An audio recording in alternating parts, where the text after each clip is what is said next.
Prosecution rests in the Manafort case, and Strzok is fired. With the very latest is our own Fox News chief intelligence correspondent, Catherine Herridge. Busy day today, Catherine. Well, that's right, Sean, and good evening. The FBI is not commenting on Strzok's termination tonight, which frankly is standard because the Bureau doesn't publicly discuss personnel matters. What's important is that Strzok is now at least the sixth senior official to be fired, demoted, or to leave government service altogether since the scandal broke last year. In a lengthy statement, Strzok's lawyer said the FBI's deputy director overruled the Bureau's disciplinary review that recommended a 60-day suspension and demotion, implying that the decision was political. Strzok, who dodged Fox's questions last month, recently testified under oath that his politics never infected his work. Like many people, I had and expressed personal political opinions during an extraordinary presidential election. But let me be clear, unequivocally and under oath, not once in my 26 years of defending our nation did my personal opinions impact any official action I took. Strzok's attorney also singled out the FBI Director Christopher Wray, alleging that Strzok's termination was a departure from, quote, typical Bureau practice and, quote, contradicts Director Wray's testimony to Congress and his recent public assurances. Director Wray recently responded to questions about Strzok and others. There's a pending personnel matter, and as I said, I want to make sure that we're doing things, following our process, doing things by the book. Our Inspector General report has referred a number of individuals to our disciplinary process, and I think it's very, very important that we let that process, without delay, work itself through and get to a result, as opposed to responding to hue and cry. In a separate development late today, the prosecution rested its case in the trial of Paul Manafort, the president's former campaign chairman, on bank and tax fraud charges. A Treasury Department official was the last witness for the prosecution, taking the stand for a second time and testifying that Manafort's company with Rick Gates, the government star witness, never filed paperwork for its foreign bank accounts. The judge allowed this testimony, but he was careful to remind the jury that the government had a chance to indict Manafort's company and chose not to, emphasizing to the jury only Mr. Manafort is on trial, and we will learn tomorrow morning if Manafort's defense team will call witnesses and present its own evidence. Sean. It's going to be interesting. They may not. Here with reaction is President Trump's personal attorney, former New York City Mayor Rudy Giuliani. Let me start with Mueller. How is this case impacted? Because Strzok is at the heart of all of it. He claims. I mean, he's played a much bigger role in this than a lot of the media wants to admit. I mean, first of all, he was there at the very beginning. He wrote all the initial documents justifying this investigation. He ran it for 11 months. He conducted the critical interview of Flynn with the very strange situation where Flynn pled guilty to a lie that the FBI said he wasn't guilty of. Go figure that out. He's the one who was carrying the dossier and using the dossier to justify the FISA wires. That has to be all unraveled. There's no doubt that there are 4 false affidavits filed with the FISA court. Fraud. Lying in an affidavit to the FISA court. The guy responsible for those was largely Strzok. He gathered the evidence, non-evidence. The dossier is absurd. It's a political document bought and paid totally for. Ridiculous. It Russian document. It says provably false things, like Cohen was in Prague. He wasn't in Prague. It says that there were real estate deals with the Russians. There were no real estate deals with the Russians. It has Trump. The hookers in the bed was my. Yeah. He was with. I mean, they have evidence he was with hookers in a bed. Debunked. Yeah, debunked. Completely debunked. Got the dates all wrong. It's a cut and paste job by a down-and-out ex-spy, English spy, who hated Trump, and was paid by Hillary Clinton and the DNC. But they spread this information, Mr. Mayor, to lie to the American people, too, and lie to the court. The Justice Department, the Trump Justice Department, is hiding those affidavits on the grounds that the affidavits contain national security information. Well, my goodness, here are the things we need to know about it. Was the fact that Hillary Clinton and the DNC, the people who paid this, was that pointed out to the judge? Right. Because if it wasn't, you got a glaring omission. wasn't pointed out that Steele, during the course of this, was fired by the FBI? Were his problems in his background exposed to the judge? I mean, when you present this guy, was he presented as a fully reliable informant, or were the questions, you have to do that in an affidavit. I wrote many of these affidavits. They never told the court in these applications that Hillary paid for it. They purposely withheld that information. Well, that would have been a non-starter. But they never verified any of the information in there anyway. So here's the point. Strzok created a false document. When we say, is there any evidence that his bias led to action that he took against Trump? Yeah. He perjured himself in an affidavit in order to start his insurance policy investigation. They were hoping they could do something with that before the election. But they ran into the same problem Mueller runs into. President didn't do anything wrong. They couldn't find any evidence. They struck out. On a couple of days before he was inaugurated, they had to proclaim there was no evidence of collusion, which is not a crime anyway. Is there any update since you were on with us last, and that is that you responded to Mueller in terms of any potential that there'll be a discussion with the president? No, they think they have all the time in the world, I guess. I don't know. They haven't responded. Said it should be over by September. Well, I think that we are running into a real big problem for them. If they try to drag this thing much into September, you've got a very clear violation of the Justice Department policy not to interfere with elections. Comey was just excoriated for that by Horowitz. It'll just be another list of their irregularities, their unethical performance, their unwillingness to follow sensible rules. They could have done this. We could have concluded this interview thing 2 months ago and decided yes or no on it. And their report could be done by now. It looks like they're slowing down. You know, they're running out the clock. The media would look at the 2005 tax case that has nothing to do with Russia, nothing to do with the campaign, nothing to do with the president. Manafort tax case from 2005 is the trial of the century. Okay, that case. Well, that's really how they're portraying it.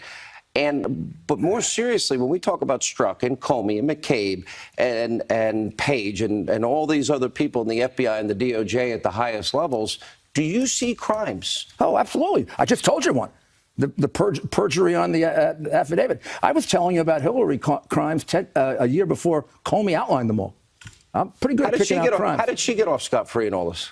She got off because it was a fixed investigation, a totally phonny fixed investigation. Can she still be indicted? Run by Peter Strzok, who then turns around. The dossier is obtained on the day that they drop the case against Trump, against Hillary. So that case gets dropped, and they have to even up the score the next day and go after Trump the next day. Now the reality is, I'm going to tell you, and we don't have the time to go into it. We can do it later. I'm going to tell you who orchestrated. There was a quarterback for all this. It isn't just Strzok. He's a bit of a puppet. Then there's Mueller. He's a puppet. People working for him some of them are really. I have a funny feel you're about to drop a bomb on me. Go ahead. The guy running it is Brennan.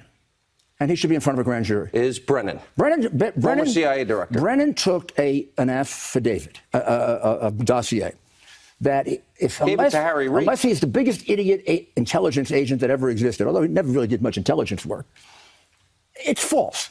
You can look at it and laugh at it. He peddled it to Harry Reid.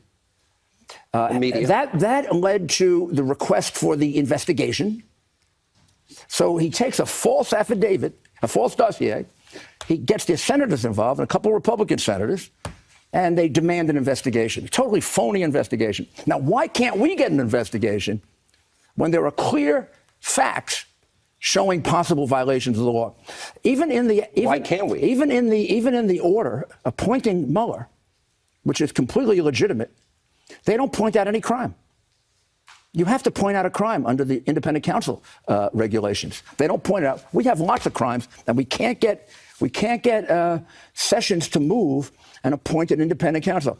He's recused from it. He's recused from everything. And Rosenstein is too much involved in it, and they're possible witnesses. By the way, Rosenstein signed the last FISA warrant. Well, that's why he's a possible witness and possible anything else. Mr. Mayor, great to see you. Thank you, sir. Appreciate it. Independent counsel to investigate the investigators. When we come back, Frank Luntz will respond to a claim of Omarosa that she's making about him, Geraldo Rivera, Pastor Darrell Scott, and Laura Trump, all coming up straight ahead. For more on this, let's bring in the president of Judicial Watch, Tom Fitton. His organization has played a leading role in requesting documents related to Peter Strzok's role in the Russia investigation. Let me straight off the bat get your take to his being officially fired. short time ago? Well, it's long overdue, and it's a body blow to the Mueller investigation. Strzok is an architect of the Russia collusion theory, which we know is fraudulently based. And there'd be no Mueller investigation without Peter Strzok. He was instrumental as the lead investigator. He certainly was behind the collusion with Fusion GPS, the FISA court documents. All of that is a senior official in the FBI. And the IG concluded that maybe some of his activity was impacted by his animus to President Trump or then candidate Trump. He should have been nowhere near either the Clinton or the Trump investigations. And the president tweeted, "We got to reopen the Clinton investigation because of people like Peter Strzok. And frankly, we need to shut down the Mueller operation because it's been corruptly formed and with people like Peter Strzok at its center." You know, you're the guy that always gets all the documents that people can't get. You heard Bret Baier before you, and he was talking about how, you know, word is that Lisa Page's testimony did not match up with what Peter Strzok said. Have you heard that, and how do you eventually get access to that? Well, you know, it's up to Congress to release that testimony. Congress isn't subject to the Freedom of Information Act, and that's why we have to sue in court the agencies directly to get some of the documents Congress has looked at privately but won't release publicly, or in the case of testimony, won't release publicly. So Page's testimony needs to be publicized as quickly as it can so that we have fuller information. You know, and we're right now are battling the FBI for the text messages of Andrew McCabe, the number 2 at the FBI who was corruptly fired. And when you look back at the FBI and the Department of Justice during the Obama administration, you've had Comey fired for misconduct, Andrew McCabe fired for misconduct, Strzok fired for misconduct, Lisa Page demoted, all of whom had a hand in this Russia investigation that Mueller's now running with. Yeah. Mr. Mueller needs to be questioned, frankly, about how he used Mr. Strzok and why he was let go, and no one was told about it for 4 months, the reasons behind his being let go. Namely his anti-Trump animus as uncovered by the IG in the text messages. So unbelievable. Yeah, you brought up a good point. I know that you've been behind trying to get those text messages related to Andrew McCabe and his wife Jill McCabe and her 2015 run for state senate, in which she took money from, quote, Hillary people. Why is it that you want to see those texts? Because do you expect to see some sort of quid pro quo in there, or what do you think is in there? Well, we are asking for text messages on behalf of a retired FBI agent, Jeffrey Danek, about the Clinton email investigation. We suspect he was texting Andrew McCabe, like Peter Strzok and Lisa Page, about the Clinton email investigation, and we suspect there's going to be some interesting material there. And certainly now the FBI has told us they don't want to even look at those text messages, let alone turn them over to us. This is just typical of what's going on at the Justice Department and FBI. They don't think they answer to Congress, they don't answer to the president, and they don't answer to the rule of law. Yeah. And we hope the courts intervene to get us the messages. And the president tweeted over the weekend in a way that suggests he might intervene to get these text messages public. That will be good, too. Real quick, we only have a couple seconds. Who is this new retired FBI agent that you're talking about? How did you get onto him, and what do you think the connection is? Well, Jeffrey Danek is a retired supervisory FBI agent who we represent, who would ask for the text messages of Andrew McCabe. He had experience in record retention policies at the FBI. He suspected there'd be text messages, so we asked specifically for them, and we've been getting the runaround for almost a year from the FBI on them. Why are they sitting on the text messages of this corrupt FBI agent? And you can bet, because they know they're just like Lisa Page and Peter Strzok's text messages, they blow it wide open, certainly with respect to the Clinton email cover-up. Interesting. Tom Fitton, thank you for coming on and staying on the story. We appreciate it. You're welcome.